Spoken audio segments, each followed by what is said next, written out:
అయితే ఇక్కడ అడ్రస్ చేయాల్సిన అంశాలని ఆయన అడ్రస్ చేయకపోవటం గమనార్హం.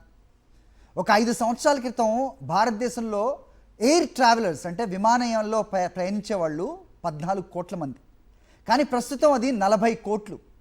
ఈ రకంగా పెరుగుతుంది. ఎక్కడో ఒక చీకటి గదిలోనో ఎక్కడో కాదు, బహిరంగంగా బాహాటంగా ప్రయాణికులు ఎయిర్లైన్స్ ఎంచుకుంటున్నారు. ఇది ఇదివరకులాగా లగ్జరీ కాదు, ప్రస్తుతం ఒక ఎసెన్షియల్ సర్వీస్గా చూడాల్సిన అవసరం ఉంది. సో ఇంత పెద్ద ఎత్తున పెరిగిన ప్రయాణికులను అకామిడేట్ చేయడానికి ఉన్న 6 ఎయిర్లైన్స్లో కేవలం ఈ ఇండిగోనే 63% మొనోపలి తీసుకొచ్చిందంటే దానికి మరి ఎవరు బాధ్యత వహించాలి? కేంద్ర విమానయాన శాఖ మంత్రి రామ్మోహన్ నాయుడు కాదా?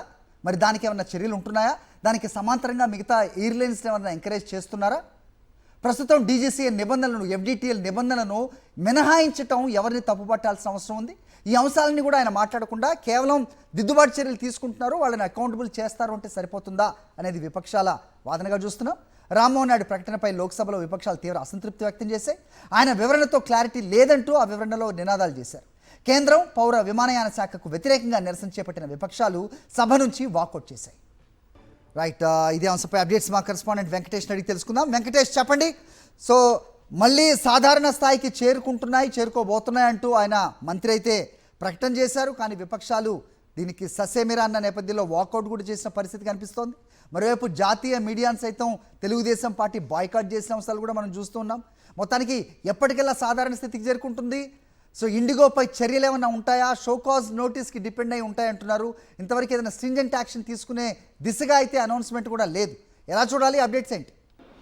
విమానయాన శాఖ మంత్రిగా రామ్మోహన్ నాయుడు పూర్తి వైఫల్యం చెందారు. ఆ తర్వాత ప్రధానమంత్రి కార్యాలయం స్వయంగా రంగంలోకి దిగి ఈ టికెట్ల పరిమితి పైన క్యాప్ విధించింది. మెల్లమెల్లగా పీఎంఓనే స్వయంగా ఈ మొత్తం విషయంలో జోక్యం చేసుకుంటూ దీనికి సంబంధించినటువంటి ఆపరేషన్స్ కానీ పరిస్థితిని మళ్లీ తిరిగి ఒక కొలిక్కి తీసుకొచ్చే దిశగా కేంద్ర ప్రభుత్వం ప్రయత్నం చేస్తున్నటువంటి పరిస్థితి. సో మొత్తానికి వైఫల్యానికి బాధ్యుడైనటువంటి రామ్మోహన్ నాయుడు ఈ రోజు లోక్సభలో ఒక ప్రకటన చేశారు, కానీ ఆ ప్రకటనతో విపక్షాలు ఏవి కూడా సంతృప్తి చెందలేదు. తాము అడిగినటువంటి ప్రశ్నలకు రామ్మోహన్ నాయుడు సమాధానం చెప్పడం లేదు, కేవలం ముక్తసరిగా ఒక ప్రకటన చదివి వెళ్ళిపోయారని చెప్పి విపక్షాలను కూడా వాకౌట్ చేసినటువంటి సందర్భం. నిన్న కూడా రాజ్యసభలో రామ్మోహన్ నాయుడు ప్రకటన పైన విపక్షాలు అసంతృప్తి వ్యక్తం చేశాయి. సో దీనికి సంబంధించి ఎఫ్డిటిఎల్ నిబంధనలను సంబంధించినటువంటి ఎక్సర్సైజ్ దాదాపు సంవత్సరం నుంచి జరుగుతున్నప్పటికీ ఆయా సంస్థలు దానికి సంబంధించినటువంటి రిసోర్సెస్ ఆగ్మెంట్ చేశాయా, అవసరమైనటువంటి పైలట్లను వాళ్ళు అపాయింట్ చేసుకున్నారా లేదనేటువంటి ఒక కనీసమైనటువంటి సమాచారం కూడా ప్రభుత్వం వద్ద కేంద్ర విమానయాన శాఖ మంత్రి రామ్మోహన్ నాయుడు వద్ద లేదు.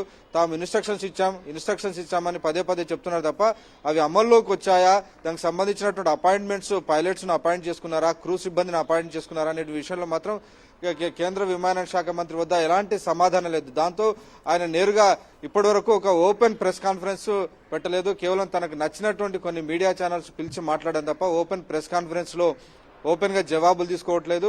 అలాగే కొన్ని స్ట్రైట్ క్వశ్చన్స్ అడుగుతున్నటువంటి సందర్భంలో మనం చూస్తాం. రిపబ్లిక్ టీవీకి సంబంధించి అర్నాబ్ గోస్వామి స్ట్రైట్ గా కొన్ని పబ్లిక్ తరపున అడిగినటువంటి ప్రశ్నలపైన టీడీపీ బెంబేలెత్తిపోయి ఏకంగా ఛానల్నే పూర్తిగా నిషేధించినటువంటి పరిస్థితి మనం చూసాం. సో క్లియర్ గా ప్రజల తరపున, ప్రయాణికుల తరపున ప్రశ్నిస్తున్నటువంటి మీడియా పైన కూడా ఈరోజు బ్యాన్ విధిస్తూ తెలుగుదేశం పార్టీ, ఇటు చంద్రబాబు నాయుడు గానీ ఆ పార్టీ మొత్తం కూడా వ్యవహరిస్తున్నటువంటి సందర్భం మనకు కనబడుతుంది. సో మొత్తానికి ప్రజల సమస్యలను, ప్రయాణికుల సమస్యలను స్ట్రైట్ గా అడుగుతున్నటువంటి మీడియా పైన కూడా ఉక్కుపాదం మోపుతున్నటువంటి సందర్భం మనకు కనబడుతుంది. అయినప్పటికీ రిపబ్లిక్ టీవీ తరపున అర్నాబ్ గోస్వామి అయితే టీడీపీ చేస్తున్నటువంటి